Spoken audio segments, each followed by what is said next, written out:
Hey Yeah. everybody, this is Darwin Ryan, the festival director of the Northfield Festival right here in the beautiful city of Stockholm, Sweden, along with the festival we have in Barcelona as well, Love and Hope International Film Festival.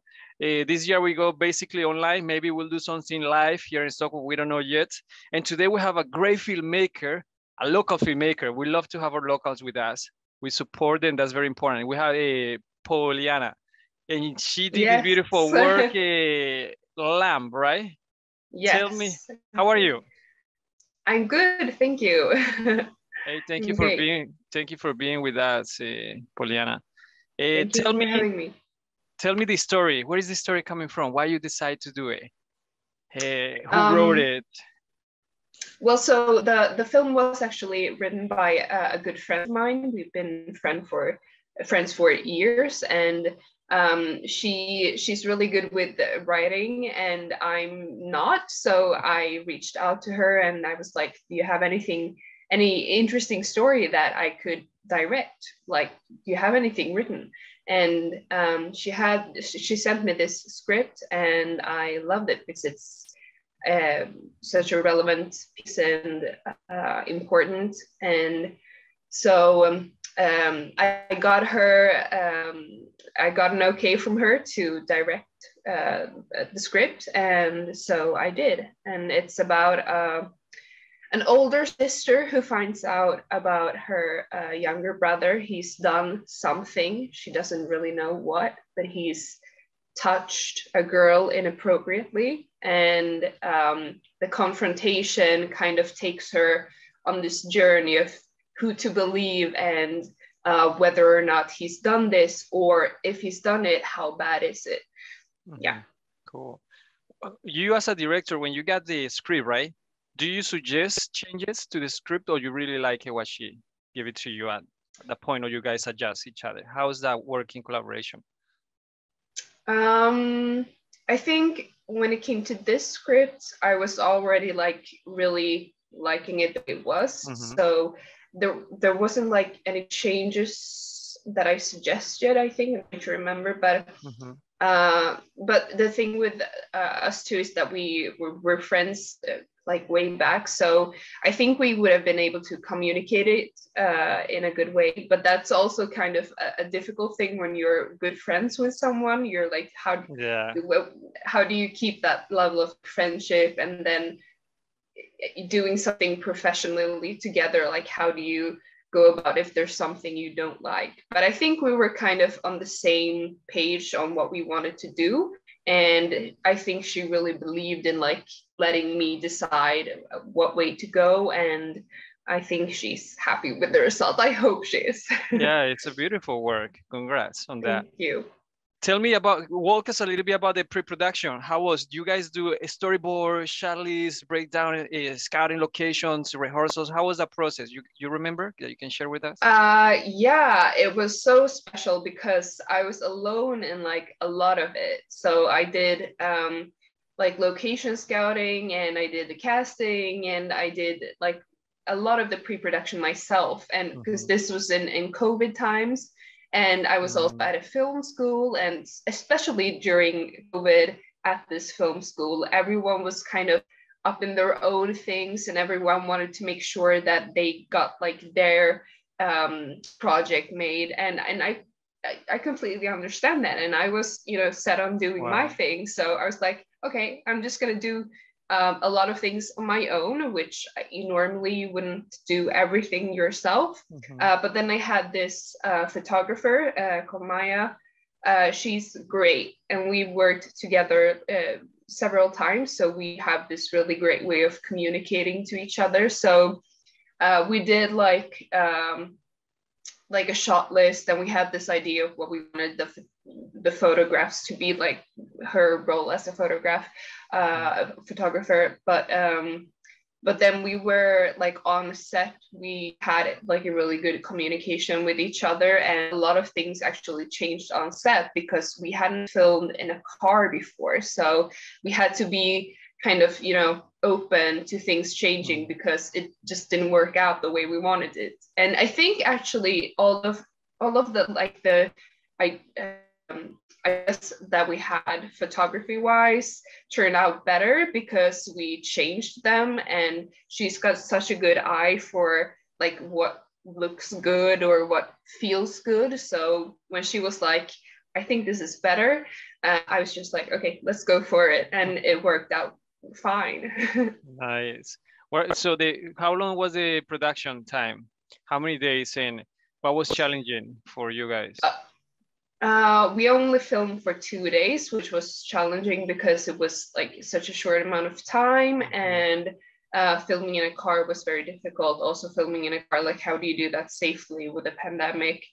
And it was also very cold outside, and most of like the crew had to be outside while I and the actors were inside of the car. So yeah, the production itself was very like short and stressed and weird.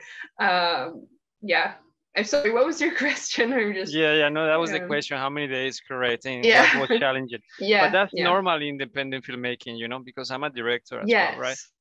It's always 2 days, 3 days as a max you have for a short film when there is no budget, and yeah, it's difficult. I know that. How is it?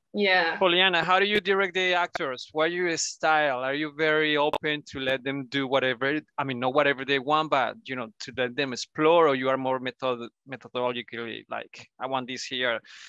How's your approach for directing actors? I think that really depends on the actor. Like, first of all, you have to start off talking about the script and the characters and see that you're on the same page and that you understand each other's visions.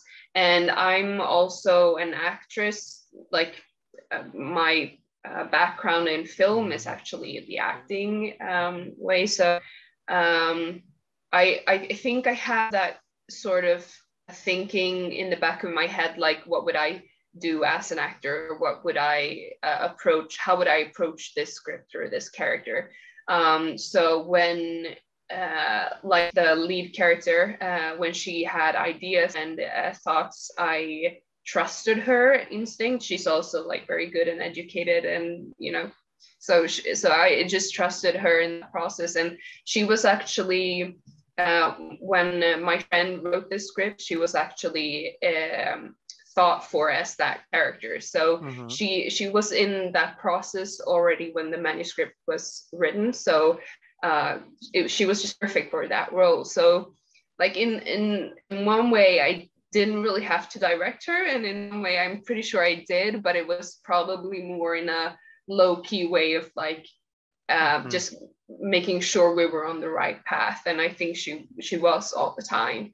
And then the other actor who is a bit younger, it was also great working with. They had such a good connection. They play siblings, which is obviously really difficult, especially when you have such a short amount of time. You can't really like prepare, like if you can rehearse for like days and you can build up this relationship, then that's going to make a difference. But we didn't really have that time, and I think they really did such a good job in like building up that relationship without even having the time to do it. Cool. Wow, I'm watching your film right now there in the screen. I mean, you guys did it in a car. I guess it's so difficult to pull this off, actually. Wow. Right? Yeah, in such a small space all the time. Yeah, mostly I was in the trunk of the car, or like where you put your feet, like in the front seats. And I got stuck once. My butt was just like stuck in that feet area. So yeah, it was a really weird and fun experience. Right. And when do you guys shoot this? In summertime, wintertime? How you guys manage the light? Because the problem with Sweden is the light, right? It's to control the light. Oh my goodness. Yeah. Exactly. You tell me, I did it once, I filmed here. And it was how was that situation for you guys? We filmed in March, so we had kind of that spring light, you know, it's starting to get a bit brighter outside. Right. And so that actually wasn't a problem. We filmed until about 5 p.m. both of the days, and that was kind of perfect time because after it goes dark. But we had that kind of spring sunlight, which I think is really beautiful, and it really shows in a lot of the shots. You can really see the sun just gazing on, and so yeah, the main problem was like it was very cold because this was filmed in the south of Sweden, and the south of Sweden is so flat. There's nothing to like break off the wind, so it's just like constant wind flow, and when it's windy, it makes it colder. So I think that was the main issue, actually. Pollyanna, let's go to post-production. Tell me how the process. Who edited the film, and how was that collaboration? I edited the film. Cool. So once again, I ended up doing a lot of this, and it wasn't a conscious choice. It was more like I'm gonna have to do it, or otherwise it's gonna take a lot of time to find someone who's going to be able to do it, or especially because this was like the first year of COVID, so it was also I don't know, I think I was just kind of in that mindset of like, everything is weird. If you want to get something done, you better do it now, because you don't know what it's going to look like in like half a year or something. And I just really wanted to make this film, like finish it. So I edited it. I did all the sound mixing, which I'm not really good at that. So it probably shows somewhere. You can tell that it's not made by someone who knows what they're doing, but I try my best, and I actually learned a lot, which I think is also an important step in independent filmmaking is you learn and you do better the next time. And since I'm also a student, I feel like it's okay if you don't do it perfectly. The main thing was like getting it done and learning something on the way. Yeah. Right. No, I mean, your film is pretty good. You have to be proud of yourself, definitely. And, you know, I'm an independent filmmaker. We have to wear many hats and do many things by ourselves. Yeah. It's hard to find the people with time to do it. So, yeah, I have a few films that I shot 2 years and it's still there in the box, you know? Yeah. I mean, this is inspirational, you know, because you've done it yourself. And many things. So that's the point. How do you decide how was the final master? How do you decide it? You get feedback, you show it to people, get feedback, start tweaking here, tweaking there. How was that process? I showed it to a lot of people. I had like screenings of groups of people, and I showed it to like mentors and teachers, and I obviously showed it to my friend who wrote the script. I chose to like show it to her pretty late on, because she's also a filmmaker, so I didn't want her to like influence it too much, because I still wanted to make sure that I did it the way I wanted it to, because since if you've written a script, you kind of had this idea of where you want to take it. So I wanted to make sure that I did what I wanted to do with it, and then I showed it to her and let her say anything she wanted, of course. And I showed it to some actors, which was really good. I think that's a really good way of like showing it to other people in the business, like not just other filmmakers, but also actors or musicians or whatever, because other people have other ways of looking at it. And so that was a really great thing. So I recommend that to other people, like showing it to other people in arts, or just someone who doesn't do art at all. That's right. Because you have a different way of watching it. Right. How do you take feedback? Feedback is a little bit difficult and confusing, right? Don't you think so? Because people are telling you a way of doing the way they see the film, right, themselves. How do you manage not to get intoxicated by of course, the feedback is important, like you say, but it's also a little bit confusing. How do you take the feedback? Like with open mind, or it was, what do you think?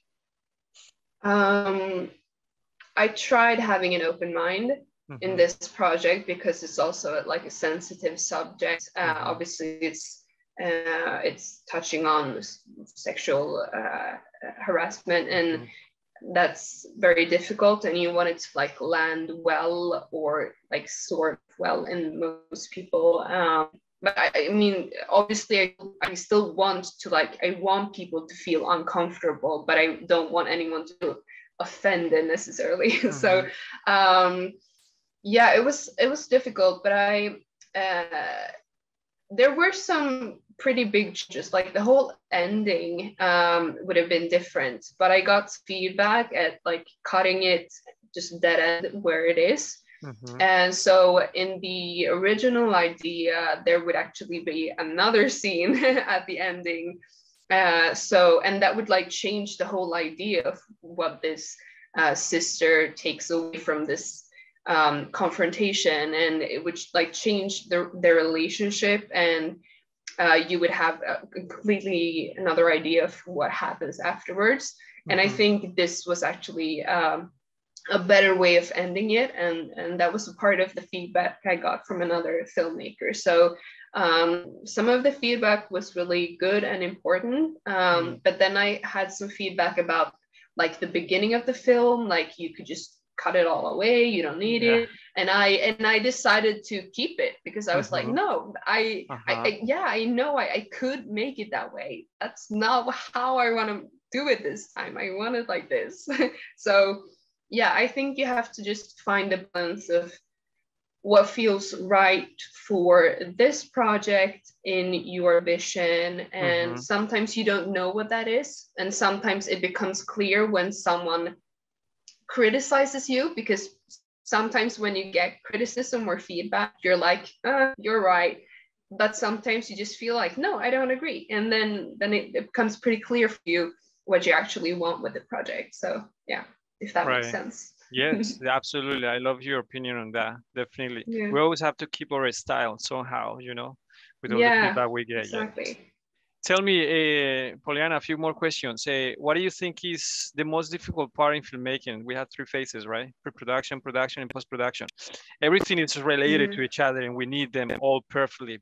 But which one is the hardest? You say, oh my God, this is making me sweat a lot. This is stress me. What do you think?